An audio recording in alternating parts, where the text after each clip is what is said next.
Good morning. I hope you can hear me okay. It's my great pleasure and privilege to be with you here this morning to talk a little bit, as Murray said, about really one thing, which is what are the mistakes that we made in the European rental industry? What are the mistakes that we're still making in the European rental industry that maybe here in China and in the wider rental industry where there can be lessons taken from those mistakes. The first thing I need to convince you of is that I've been around long enough to have made many of those mistakes that I'm going to share with you today. As Murray just explained, I've been involved in the rental industry for, I guess, almost 20 years now. I was chief executive of Appleton Group, a very large aerials business in Europe, and I'm currently non-executive director of a couple of rental businesses. Rami Rent, one of the leading rental companies in Europe, and a smaller aerial-focused rental business in Europe called Horizon Platforms. I was also involved with serving on the board of the European Rental Association for a number of years, so had the opportunity to see how the rental industry develops across Europe over several years, and I contribute today to International Rental News. So I have been around the industry and I've seen plenty of the mistakes that the industry made, and I'm going to share some of those with you today, and I hope that some of those will at least start some thinking, and I'd be very happy to answer any questions that you might have or any to clear anything up that you might not understand on the way through at the end of the presentation. So the things that I'm not going to talk about today, or things I'm not going to explicitly talk about today, it's clearly important to understand how the business performs from a financial point of view. So I hope we can take that as a basic truth. It's important to know which depots are performing profitably, which depots are performing unprofitably, which equipment is performing well and which equipment isn't performing well. We're not going to talk about operational performance measurement. It's important to understand, again, what kind of quality of service is being delivered, whether business processes are working well, whether service is being effectively delivered to your customers. But we're not going to talk about that in any detail today. It's also important to ensure, of course, that you have the right people in a business, and that those people are well selected and that they're developed so that you continue to develop the capabilities of the business through the people in it. And through doing that, it's important that you get the right attitude in the business and the right culture in the business that is focused on delivering good customer service and ensuring that customers always are willing to come back to your company to do business with it again. All of those things are basic. So if you don't have those, then there is probably no long-term future for any business. But what I'm really going to talk about is a number of things that pick up how businesses perform and why businesses perform differently. And I'm going to suggest that, so this is a graph that looks at the performance of the European rental industry and particular types of company in the European rental industry over the last 20 to 30 years. And the first thing to say is that all performances are cyclical. So the rental industry is a very cyclical business. It will go up and it will go down, but there is a question of how you react to those cycles. And the first way of reacting is that red chart. There are relatively few, but there have been some very spectacular failures in the European rental industry of businesses that have started strongly. Their revenues and their profitability have grown over a number of years.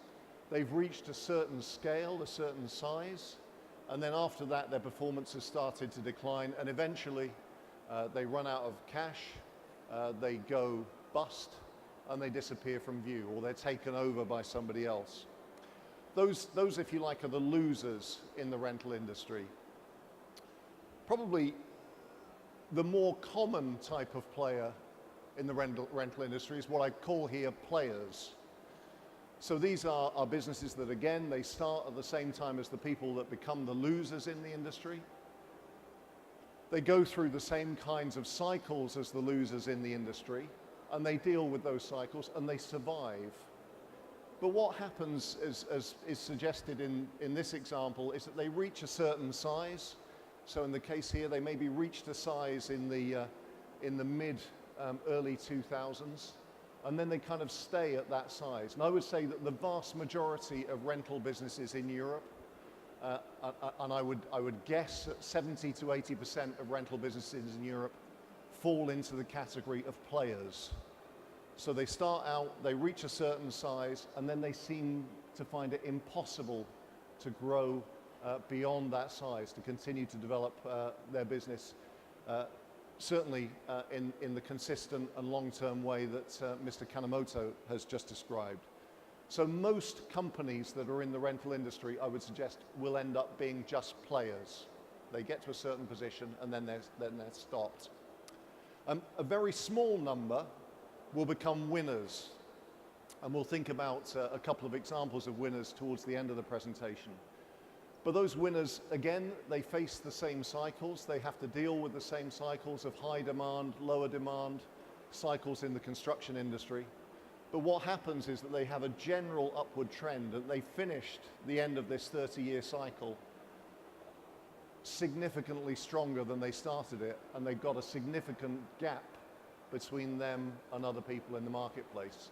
There are small numbers of people that become winners in the rental industry. Lots of players, very, very few winners. So what we're going to look at over the next few slides is what really separates out, in my opinion, or in my observation, the winners from the players and the losers. And I think there are 5 things that winning businesses focus on in the rental industry.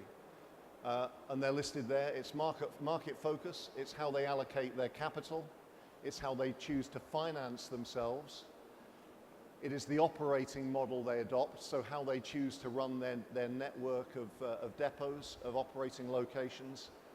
And lastly, and as we'll see, maybe most significantly, it's the commitment that they show to the industry. It's how they deal with those up cycles and down cycles, and the level of confidence and commitment that they show to be able to make their way through it. Market focus, first of all, one of the biggest causes of failure, I would say, or one of the biggest causes of remaining a player or becoming a loser rather than a winner, is to determine how you approach the market by products.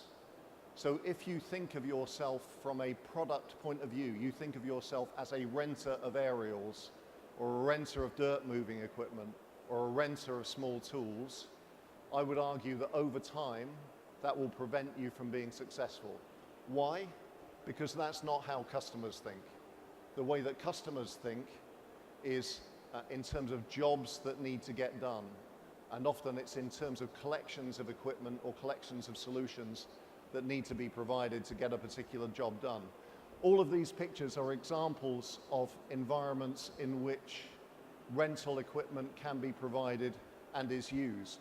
But the range of rental equipment covers everything from generators through to small tools, drills or jackhammers, and would go through aerials or scaffolding equipment. So it's really important to understand which is your target customer base. It might be a broad definition, or it might be a narrow definition. But if you don't start your fleet strategy from the point of view of understanding who your customer is, then you will ultimately be unsuccessful. So there's a whole range of activities that get covered in the rental industry, and it covers all of those. So it's shop fitting through to residential construction. And again, deciding where the focus is and deciding which one of those kinds of sub-industries you want to focus on is really crucial in terms of determining your rental strategy. But it's not only the kind of activity that you want to be providing equipment for, it's also the kind of people within that activity that you want to be providing equipment for. So there is a big difference between the kind of service, the kind of IT infrastructure, the kinds of people, the kinds of depots that you need to operate if you're providing service, for example, to major national or even international construction companies, compared to if you're providing service to small and local businesses.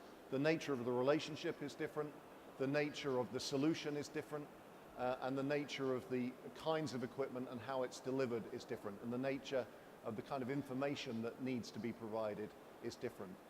So again, thinking about which is the end market in terms of the kind of activity and which is the kind of customer base, and ensuring that what you do is mapped very, very carefully onto the end customer is one of the key characteristics of successful businesses in the rental industry in Europe.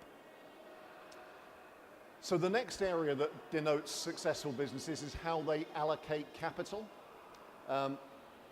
It's a very important decision once you've decided what kind of fleet that you want and who it is that you're going to be providing it to work out exactly where it is that you're going to invest your money. So at the point at which we go out and we acquire our piece of equipment, it's the new baby. The new baby arrives in the fleet, and it may be a piece of aerial equipment or dirt moving equipment, or it may be a roller, it may be a compactor, it may be a small tool, but it arrives in the business. And that baby that arrives in the business is going to be producing some revenue through its life. And the revenue that it produces will be a combination of how much it gets used, so it's utilization. So of all of the days that it's available to be used, how many days is it used? Times the rental rate that you charge per day or per week, times the number of years that you decide to keep that piece of equipment in the fleet. And that will generate lifetime rental revenues. And that's a good starting point. A good starting point is to know for every piece of equipment in your fleet, what do you think it should be generating in terms of lifetime rental revenues, or what do you predict it will be generating in terms of lifetime rental revenues.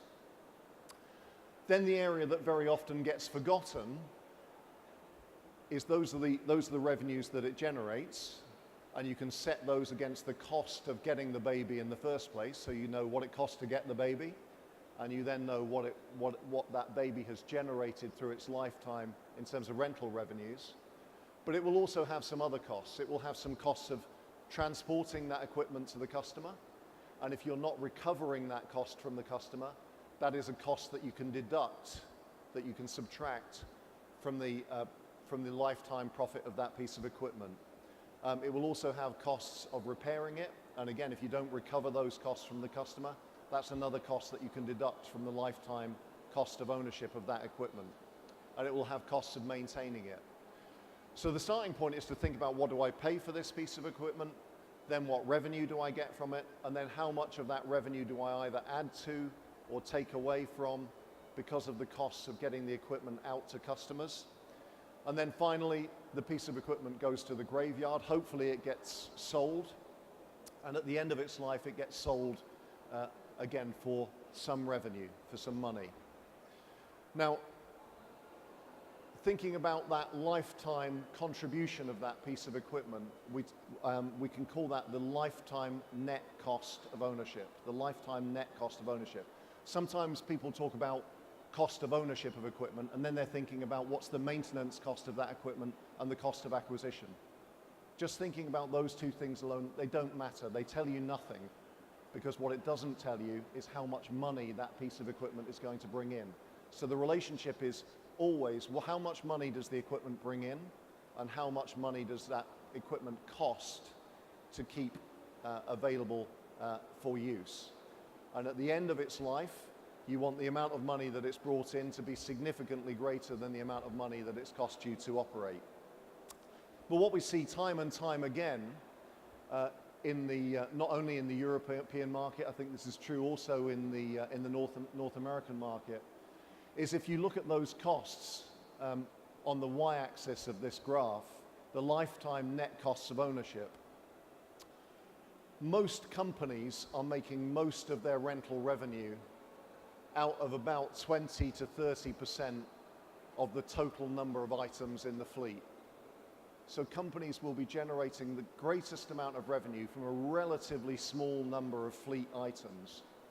But what you also see is that if there is no control over the way in which fleet is added into the company, you can generate an enormous tail of equipment that is actually a net subtractor of profits. It's a net negative effector of profits for the business, because the equipment actually costs more to operate, more to keep available than it will generate in revenue or profit contribution to the business.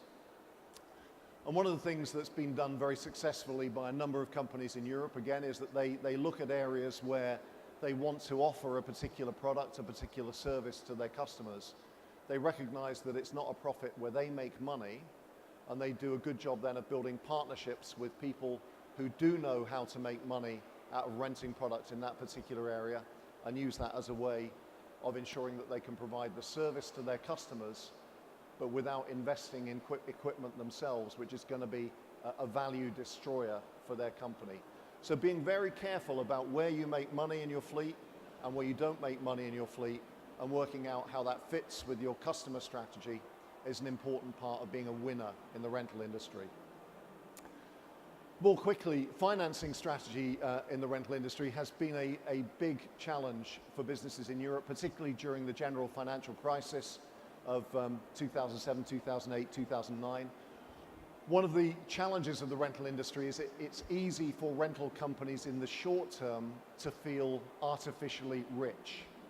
They can feel artificially rich because you go and acquire equipment. Often you can acquire that equipment on very extended credit terms from suppliers, or you get very good financing terms from whoever's providing your financing. And within a normal rental company's profit and loss account, a large amount of the cost is made up of depreciation. So it's a non-cash item. So when times are good, rental companies can feel like they generate an awful lot of cash. And even when times are bad, and if I think back to the financial crisis in Europe, we saw demand reductions of 25 to 30% within the space of a few months. So 25 to 30% of revenues disappeared. And actually most rental companies could still deal with that in terms of being able to service the debts that they had with banks or with equipment providers and continue to pay those debts. However, if that debt is provided as senior debt, what is called senior debt from a bank, and that comes with lots of so-called covenants, so that comes with lots of technical requirements on the business in terms of the financial ratios that it has to hit, then rental companies are very, very vulnerable, because rental companies have high fixed costs. Very small reductions from revenue can lead to, in the short term, delivering losses for the business. And if your debt is linked to losses and profit rather than to how much cash the business generates, that can create problems in terms of relationships with banks in the short term. So, again, the winners in the industry, I think, always set a good self-discipline on debt to cash flow, debt to EBITDA.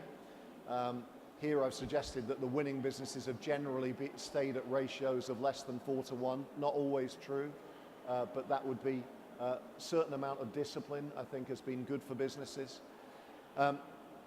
When demand turns down, it's important to be rigorous about reducing CapEx, because you don't want to just continue to be increasing debt when demand is turning down. At that time, you should be looking to pay down debt.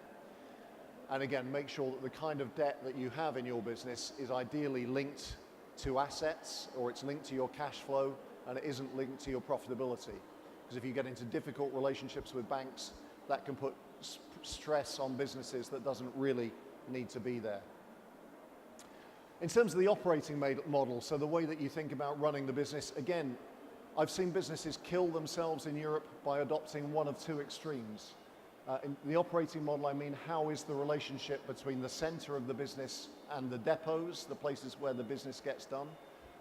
And I've seen businesses killed by either having too much control or too little control. Too much control because it kind of squeezes the entrepreneurial life out of people that operate in those depot locations.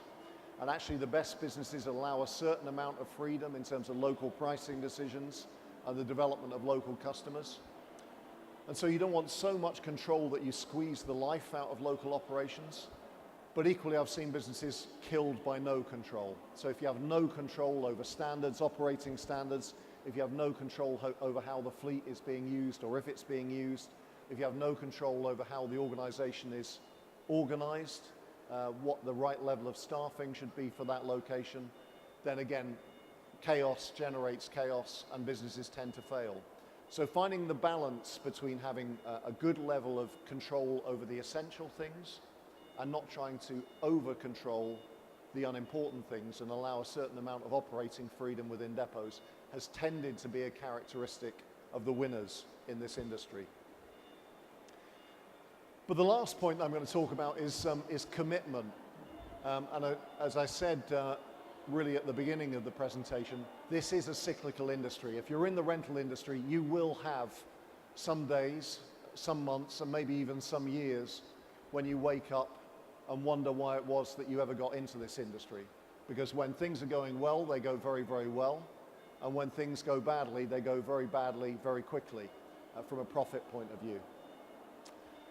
But Ashtead, which is a major player, it's a UK listed business. It's listed on the London Stock Exchange, although its main activities are in North America, is a really good example of how commitment is important to this market. So if you went back to June 2003 and invested £10,000 in Ashtead, or $10,000 US dollars in Ashtead in June of 2003, you would now be the owner of $2.8 million worth of Ashtead shares. And the reason for that was that this was a time when the market had gone into decline in North America, so Ashtead were seen to be losing money. They were seen to have relatively high levels of debt. But the thing that they did do was they had done a very, very good job of having debt that was well structured. So they didn't come under pressure from banks. They were able to maintain investment in the business. And they continued to maintain investment in the business. They continued to follow, I think, a number of those lessons that I've already talked about. And they've been very, very successful as a challenger company to United Rentals, the leader in North America, at growing and producing some exceptional financial returns. But if you go back to 2003, investors were willing to really give up on Ashtead as an investment. They thought it was a dead company. They thought there was no future in rental. They thought this is an industry where it's really too easy to make losses. And they thought this is an industry where it's really easy to just put investment after investment after investment and never see a return. For short periods, the rental industry can look like that, and it is a very difficult industry for some investors to understand. But if you show commitment to this industry, and if you have a solid plan and you stick to those basics, then Ashtead is a really good example of the kinds of returns that can be generated with a really solid plan and determination to turn yourself into a winner. And I would describe Ashtead as a winner in this particular industry. So, just as a reminder of what we've talked about, if you want to be a winner in the rental industry, what's your market focus? Not what's your product focus, but what products do you need to be successful with the markets that you've chosen to be active in? What's going to be your policy on capital allocation? Are you going to be absolutely determined to only invest in those things that produce a high return and have systems in place to analyze those things that are going to be destroying value in your organization? If you think about your rental business as a product distribution business, you will be at best a player, and in the long term I would suggest you will be a loser. Businesses that start out in rental and think only about product do not end up being successful in the long term. They have to think about their customers. Financing strategy, make sure that your financing is as flexible as it possibly can be, and it's not, certainly isn't linked to business profitability, because that can go up and down very, very quickly in the rental industry. Operating model, not too much control, not no control. Somewhere in between is really important as a good way of ensuring motivation, but avoiding massive mistakes. But last of all, this is an industry that requires belief, it requires guts, and it requires a vision that you still want to be in this industry 15, 20, 25, 30 years later. If that's your time horizon, then this is an industry where you can commit to growth and be very successful. So ladies and gentlemen, that's all I've got to really say in terms of lessons that we made in Europe, and I'm very happy to hand over now for questions to Murray. Thank you. Thank you. Thank you, Kevin. That was fantastic. Lots of really good advice for the delegates. So I'll open out the audience for some questions. There's a question here. G'day, Kevin. Can you hear me? Can you hear me? Hello? Hello. Yeah, hi. Just wanting to ask a question around the sharing economy and what you see the opportunities or impacts of that on traditional rental companies. So the question was, how do we view the sharing economy, and what do we view as the potential impact of that on rental businesses? So I guess this is more of an interest in what I'd call, it's more of an issue in what I call developed Western style economies. From your accent, I'm guessing Australia, right? Yeah. So let's be generous and include Australia as a developed economy. I guess the development of the sharing economy. So the idea of the sharing economy is minimizing the use of resources. It links to kind of environmental thinking. It says that the more that we can share resources, the less impact that has on the planet, the better it is for the environment. So I would say that has been a driver for demand in Europe, but I would say it's been the biggest driver by far is just the economics of rental compared to ownership. I'd love to say that more end users have started to rent equipment because they think it's a kind of an ethical thing to do. But if I'm honest, I think it's still the case that people rent equipment, end users rent equipment because it is more economically sensible than buying equipment and owning it and seeing it standing in the yard for a long time. So I would say it's kind of background noise at the moment, but I guess it's one of those things that will probably take it will take more of a hold maybe on thinking as kind of millennials come through into the industry, and that starts to become and on the buying side, and that starts to become more of their thinking. That's all I've got to say on it, really. Sorry. Kevin, I have a question. The Chinese market at the moment, there's a lot of aerial platforms coming in. Yeah. So there are inevitable pressures on pricing. Yeah. You will have seen the same in many markets that you've operated in. What's your advice to rental companies who are facing downward pressure on pricing? Yeah,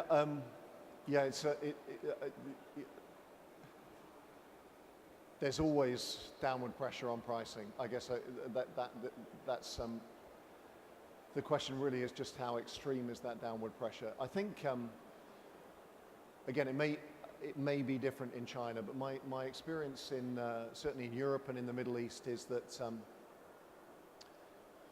firstly is knowing for each individual company is kind of knowing where your stop point is. If there is no price at which individual companies will not take a rental, then that I guess is one guarantee that everybody goes in a continual downward spiral. So the first thing is, if you consider yourself to be a kind of professional, disciplined company, is to be clear on each product line, what's the lowest price at which we would ever consider putting that out. And there is a point at which it just makes no sense to do that. So I think having some sense of where the floor is. I think there have been some really good developments in the area of dynamic pricing as well. So there are some good systems around, and some companies have developed their own approaches to this, of trying to be very selective with individual customers that place inquiries, and to be very selective about what kind of price different customers might be willing to pay. My own experience in the European rental industry is that often one of the biggest downward drivers on pricing behavior is our own staff, because our own staff become accustomed to setting a price at a particular level, and their reference point then for the next price that they offer is the last price that they gave. And the problem with that is that it tends again to only work in a downward spiral. So I think making sure that there are good systems in place that kind of suggest or even sometimes control pricing for own staff is another really important way of stopping it being a continual downward spiral. We do work in an industry where manufacturers and rental companies to some extent in the short term have different interests. So manufacturers want to keep production lines turning, and rental companies would always rather have a little bit more control on supply into the industry. So there is always a little bit of tension in that area. That's never going to go away. So I think for a rental company, it's just working out how can you control to the maximum possible extent what you can control. You won't control capacity, but you can control your own position on pricing.